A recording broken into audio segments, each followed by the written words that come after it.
Imagine giving up nearly 4 decades of your life to someone else's dreams, only to be told you don't even belong in the picture anymore. That's how it started. No yelling, no drawn-out argument, just 12 words that shattered 40 years. I was folding the top sheet on our bed. No, his bed hospital corners tucked military tight the way Gregory liked. I'd done it every morning since we moved into that Charleston house. Fresh linens, lavender-scented, folded just so. I was smoothing out the last wrinkle when I heard his voice behind me. "You'll need to pack your things. I've remarried. Miranda deserves a fresh start." He didn't raise his voice. He didn't stutter. It was almost administrative, like asking me to pick up dry cleaning. At first, I thought I'd misheard him. I turned, half smiling. "I'm sorry, what did you say?" He didn't blink. "You'll need to be out by the weekend. I've had the locks scheduled for change on Monday." No apology. No softness, just a fact, like the weather or the mail. I didn't scream. I didn't beg. I didn't remind him of the 38 years I stood behind him, beside him, underneath him, quietly lifting the weight of his ambition. I just stared. That's when I saw the check on the dresser, folded neatly. The amount? Enough for a few weeks in a motel, maybe a bus ticket if I stretched it. No conversation, no settlement, just that. He picked up his blazer and left the room, whistling. I don't remember how long I stood there, 5 minutes, an hour? My hands eventually remembered how to move, and I packed one suitcase. Not the good one, just the navy bag with the busted wheel. I didn't take photos, keepsakes, or heirlooms. No remember when items, because suddenly, none of it felt mine. I walked out without a word. No goodbye to Gregory, not to the dog, not even to the garden I had spent years nursing into bloom. I took the bus to my sister's house, Dolores. We hadn't been close in years. I rang the bell, suitcase in hand, and when she opened the door, she looked me up and down like she had already judged every choice I'd made before saying a word. "Gregory?" she asked. I nodded. She exhaled through her nose. "You should have left him 20 years ago." Then she stepped aside. No hug, no warmth. The guest room smelled like dust and old perfume. There was a scratchy floral comforter and one lamp with a dying bulb. I sat on the edge of the twin bed and realized I had no title anymore. Not wife, not mother, not partner, just Evelyn, a name that felt like it belonged to someone I didn't recognize. I stared at the ceiling for hours that night. I couldn't cry. The sadness hadn't arrived yet. Only the shock, only the silence. I'd been erased. If you've ever felt invisible after giving everything to someone else, this story is for you. Don't forget to like, subscribe, and share your thoughts in the comments. You never know who needs to hear this too. Starting over at 67 feels a lot like stepping off a moving train with no map and no shoes. Dolores didn't expect me to stay long, and I didn't plan to. Her guest room walls were thin, and her judgment even thinner. Every dinner ended with a passive-aggressive reminder that I'd wasted the best years of my life on a man who didn't even put my name on the mailbox. I wanted to defend myself, but what could I say? She wasn't wrong. She just wasn't kind. By the end of the week, I left a note on the kitchen table and caught the first city bus into town. My whole life now fit into a duffel bag and a beat-up purse. I wasn't even sure where I was going. I only knew I needed space, quiet, something of my own. I found it in the form of a window sign at the old Carnegie Library downtown. Help wanted, part-time desk assistant, flexible hours. I walked in and asked the woman behind the counter if they were still hiring. She glanced at my shoes dusty from walking and then at my face. "We could use someone a few afternoons a week," she said. "It's minimum wage. You okay with that?" "I'm okay with anything," I answered. And I meant it. The library became my refuge. I shelved returns, answered phones, showed people how to print recipes from the internet. No one asked who I was or where I came from. No one cared. And for the first time in a long while, that was exactly what I needed. I found a studio apartment a few blocks away. It was small, just one room, a kitchenette and a bathroom with a faucet that never stopped dripping. The wallpaper peeled in the corners. The heater made a sound like a dog snoring, but it was mine. The days blurred together in a quiet gray rhythm. Mornings at the library, evenings with canned soup and the occasional crossword. I wasn't healing exactly, but I was breathing again. And then came Miss Loretta. She showed up every Thursday like clockwork, always in bright scarves, always humming. She read only historical fiction and carried a notebook filled with names and page numbers. "You've got the kind of eyes," she said to me once, peering over the rim of her glasses. that have seen too much, but still stayed kind. I smiled and something in me cracked just a little. One rainy Saturday, I opened the only box I had bothered to keep, labeled in black marker, taxes and loans. It had moved with me from Gregory's attic to Dolores's closet, to the corner of my new closet floor. Inside, I found manila folders, old receipts, and loan statements. Some were yellowed, others water damaged. Most of it felt irrelevant until I came across an envelope marked Hill Property, Columbia. Hill was my maiden name. The land was my parents'. I hadn't thought about it in years, but I remembered it fondly, 5 wooded acres just outside Columbia. My father used to call it our future. I pulled out the paperwork and felt my heart stall. The deed was there, but it didn't say Evelyn Hill Carter. It said Gregory S. Carter, sole owner. There was a signature at the bottom, mine. Except it wasn't. I had never signed this. My fingers trembled as I reread the document, the notary seal, the date 10 years ago. I remembered Gregory handing me something around that time. Just some tax stuff, he'd said. Sign here, sweetheart. I hadn't read it. I was probably stirring soup with one hand and signing with the other. I trusted him. God help me, I trusted him. I sat down on the floor, cross-legged like a child, and kept digging. That's when I found the second document, power of attorney, dated 8 years ago, stamped, filed, signed again with my name. Except I never signed this either. It gave Gregory full access to every account, every asset, every future decision tied to my name.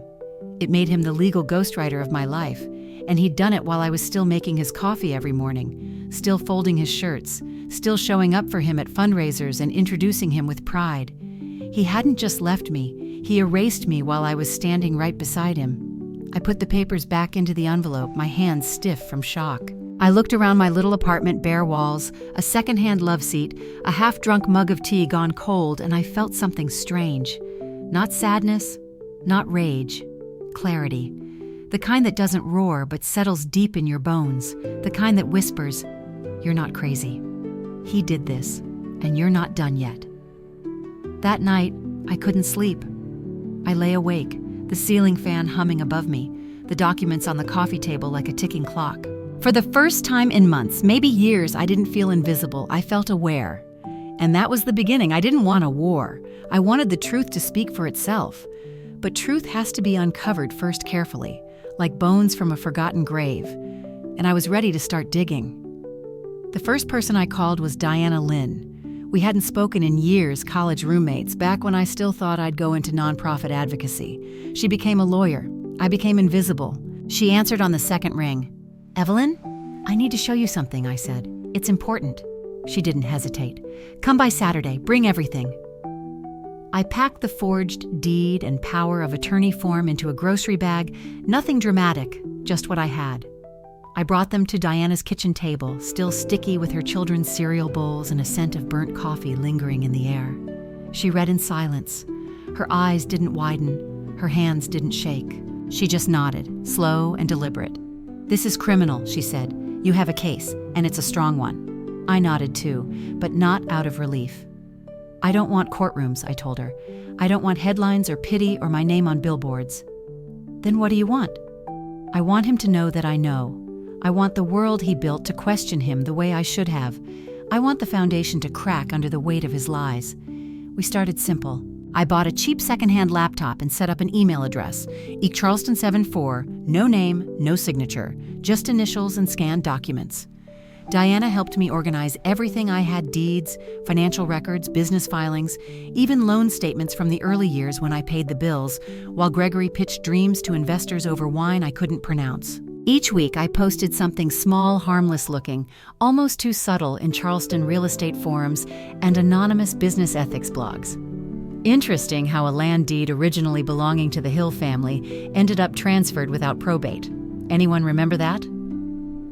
Wasn't there a second signature on Morgan Health's first building loan that never appeared in the official filings? The questions were neutral, the implications weren't. And then I started reaching out to former employees, the quiet ones, an old receptionist, a janitor from the second clinic, even a contractor I remembered from the ribbon-cutting ceremony in 2003. Do you recall any unusual payment practices? Ever notice name discrepancies on checks or invoices? Ever get a weird feeling and couldn't explain why? At first I got silence, then I got stories and receipts. One former assistant sent me a copy of a bank statement she'd kept out of suspicion payment duplication, double invoices, shell vendor names. It was subtle, but intentional, and I knew whose hand had signed off. Gregory didn't just take from me, he made a career out of it. One afternoon, I was sorting periodicals at the library when I overheard two patrons talking by the magazine rack. One said, "Did you hear about Gregory Carter? Someone's digging into his early clinics. Something about forged filings?" I didn't flinch. I just slid Southern Living into place and moved to the next shelf. The whisper had started, and then I found it. In a small, dusty envelope shoved into the bottom of an old file marked Hill Estate Taxes, a handwritten letter. The handwriting hit me like a memory. My mother's cursive, gentle, slanted, precise. She'd written it weeks before she passed. It was addressed to me. "I trust you'll take care of the land. It's yours. It always was. I've made sure the deed reflects that. Don't let anyone tell you different, baby." But the original deed never reached me. Gregory had it rerouted, buried it in files I never saw. I folded the letter slowly and placed it in a new envelope this time with my name written on it in bold ink. A week later, Nathan showed up. I hadn't seen him since the last Christmas before Gregory pushed me out. I had raised him since he was 9, stayed up with him through flus, heartbreaks, SAT stress. I wasn't his biological mother, but I was there when his own wasn't. He stood awkwardly by the front desk, in a navy suit 2 sizes too expensive. "Can we talk?" he asked. We sat under the magnolia tree outside the library, just like we used to when he was a boy and afraid of thunderstorms. "Everyone's talking," he said. "Something's happening to Dad." I didn't blink. "It's not happening to him," I said. "It's finally catching up with him." He looked at me, then truly looked. The boy I loved behind the man I didn't recognize. "I think I owe you an apology," he said. I handed him a copy of my mother's letter. "This is the truth your father kept from both of us," I told him. He read it in silence. His eyes glistened, but he didn't speak. The next surprise came in stilettos and a silk trench coat. Miranda, Gregory's new wife. She showed up at the library just before closing eyes sharp, voice low. "You," she hissed. "You're the one leaking this. The letters. The files. What do you want?" I didn't flinch. "You don't know who you married," I said calmly. "But you will." She didn't scream, just stared. And in that silence, I saw at the first crack in her belief, the beginning of her doubt. And doubt, once seated, grows roots deeper than any lie. When you're invisible long enough, you learn to move like shadow, but shadows see everything. And now, I wasn't hiding anymore. I was watching and waiting. Because the house he built was already starting to tilt, and I was just getting started. It didn't end with fireworks. It ended with paper. Miranda found everything tucked away in Gregory's safe like he thought no one would ever question him. The forged deeds, the falsified signatures, my mother's letter, the contracts, the shell accounts. She didn't confront him. She delivered it all quietly, anonymously to Diana's office. 1 envelope, 1 USB drive. "I didn't sign up for this," she said, "and I won't be complicit." That was all. Diana handed the files to a trusted investigative writer at the Low Country Ledger. The article came out 2 weeks later. The empire built on her silence, the real woman behind Gregory Carter's clinics. They didn't print every detail, but they didn't need to. The facts were clear. Forged property transfers, financial misconduct, abuse of power. They didn't say my name, but they didn't have to. Charleston knew. Gregory was never arrested. He hired lawyers, spun stories, claimed clerical oversight. But the damage was done. Investors stepped away. Board members resigned. Clinics were restructured. His photo disappeared from newsletters and gala programs. And me? I kept working my hours at the library. Kept shelving books, helping children print out school projects, greeting Miss Loretta every Thursday like nothing had changed, but everything had. A few months later, I was asked to speak at a local panel hosted by the Women's Advocacy Network. The topic, financial injustice toward older women. I almost declined, then I didn't. That evening, I stood at a modest podium in a community hall lined with folding chairs and paper cups of coffee. The audience was small but wide-eyed. Women with tired hands, strong shoulders, and stories they hadn't yet found the words for. I cleared my throat. "My name is Evelyn Carter. For nearly 40 years, I gave my time, my name, and my trust to someone who told me I was lucky just to stand beside him. But we, the women who fold the clothes, write the checks, raise the children, and hold the dreams together, we are not shadows. We are the foundation. And the beautiful thing about foundations, we don't crumble. We carry everything. The room didn't erupt. It didn't need to. Just heads nodding, eyes meeting, silent, collective understanding. Because I didn't need revenge. I needed truth. And truth, spoken softly, can still shake the ground beneath even the tallest empires. Thank you for listening. If this story moved you, don't forget to subscribe. And if you've ever been silenced, I hope you know your voice still matters. It always did.